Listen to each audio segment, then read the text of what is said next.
Here is a fairly bold statement to make, and I'm sure this is going to get your attention. Automation of repetitive documentation will no longer be an option. In fact, those companies that do not move to an automation of repetitive documentation type work will either cease to exist or will be forced to change their strategy. This is Sridhar Pai, and welcome to this episode. Just wanted to share a few things. You will be surprised. No matter how much change happens out there, some things still remain the same. Do you agree or you do not agree? For example, even if today, whether you are in the Western first world or somewhere else or in Asia or anywhere, you will be surprised how many government offices, legal offices, enterprises, even IT companies, agencies, and so on, are still heavily paper documentation loaded. And you'll be surprised how many of them are actually increasing the stuff, the human element required to complete those. Here you go. First and foremost, the most common challenge that we see from large number of human factors still a major driving force within how documentation is being done. Of course, and all of these are very well known. Mostly it is because of the amount of human error that invariably creeps in, no matter how sophisticated your training programs are, how frequently you're allowing them to take breaks and refresh themselves. And then time consumed, right? Now, the amount of time consumed, especially if you hit an error and then trying to fix that, is a Garangadin thing. In many cases where complex workflows are involved, you'll be surprised how many additional people, both peers as well as superiors or juniors, will be required to get involved to fix that error. And that's an unacceptable thing as we move forward. Data consistency is a challenge because no matter how standardized the formats of training, field entry, data capture, and so on, there will always be some level of inconsistency, which will again cause a multiplication factor in the delays, something that you would like to avoid.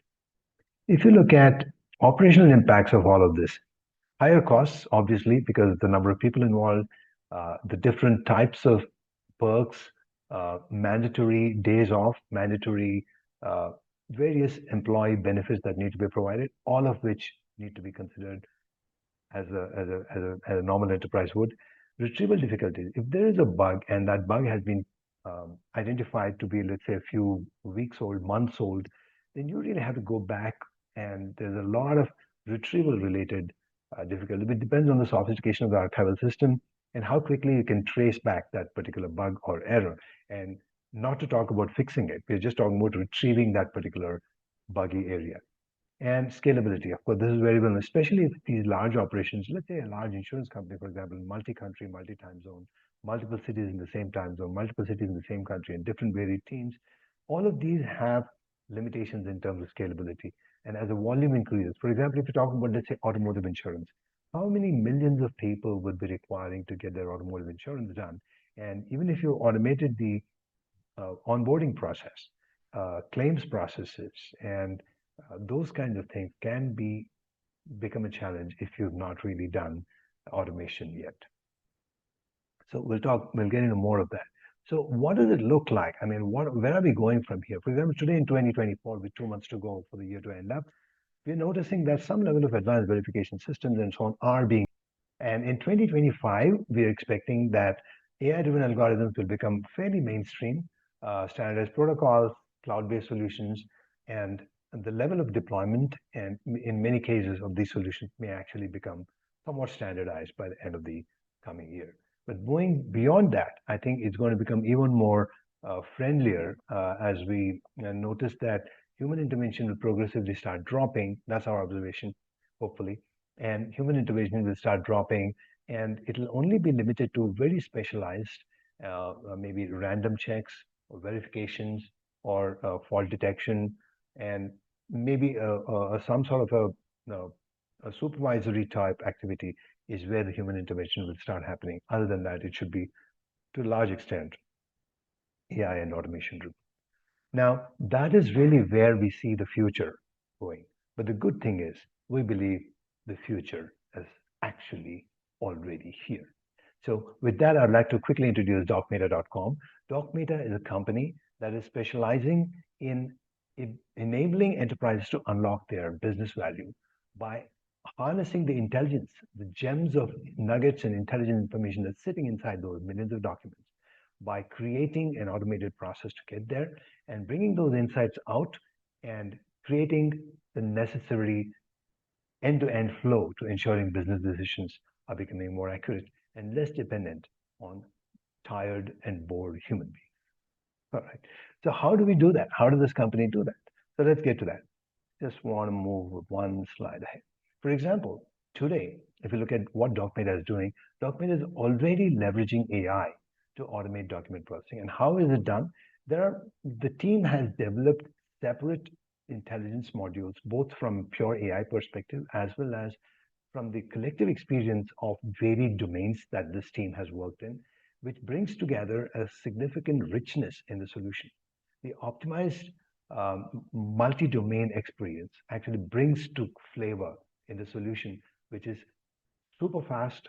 For example, in case of an insurance use case that has been actually delivered recently, from the initial tests, the numbers are staggering. For example, in specific insurance processes, the type of teamwork that was required to actually do a specific functionality was about 4 days.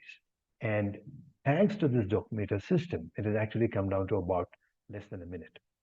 That is the kind of an order of magnitude benefit that AI is able to bring to the table. And I'm happy to say that these are real cases, and we can show you how this actually works.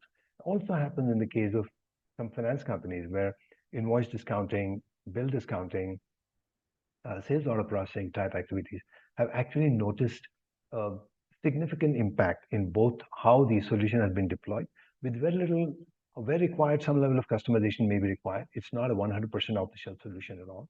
But what is happening is that the end result is staggering and is able to deliver massive value to the enterprise. And another use case I want to share here is HR firms. For example, whether it is a compliance type requirement where there's a set of compliances, whether be it imposed by the state regulation or the global compliance requirement, or it could even be very internal to the company or a specific niche. For example, it could be, let's say, building bylaws that are required to be followed by a builder. And let's say a larger real estate regulatory agency wants to do a random check on what is the kind of compliance that this particular builder A has done with respect to CZ types of building formats. The offsets have they been given? The public drainage systems have they been respected? The fire escape systems have been respected or not? What is all of that does not have to be done on a case-to-case basis. The way the system works is it'll pick up the established rule book, match it against whatever has been submitted by the builder, and then does a compliance check and flags those that are non-compliant. This is that's exactly what automation is, right? Automation is really relevant when you have large volumes of repetitive type stuff, and it actually fits the bill perfectly. So we feel that that's something very useful here. A conversation with you. If you feel that this is something you want to explore, we're more than happy. Please find a contact us information right here on the slide, on the screen if you're able to see my screen. And you also have a way to get directly to the founder, Arvind. The email ID is right there. Ashok is the other founder. He's also available. I don't believe his information, but if you can go to the LinkedIn company page, you'll find all the information. We look forward to catching up with you. Any type of information, even if just you want to have a casual conversation and understand how we think, or share your problems and see if we can actually, we can actually explore some way to work together. We'll be more than happy to do that. Thank you for taking the time, and I wish you a very happy and highly automated year coming up that'll directly boost your bottom line. Take care. Have a great day. Bye-bye.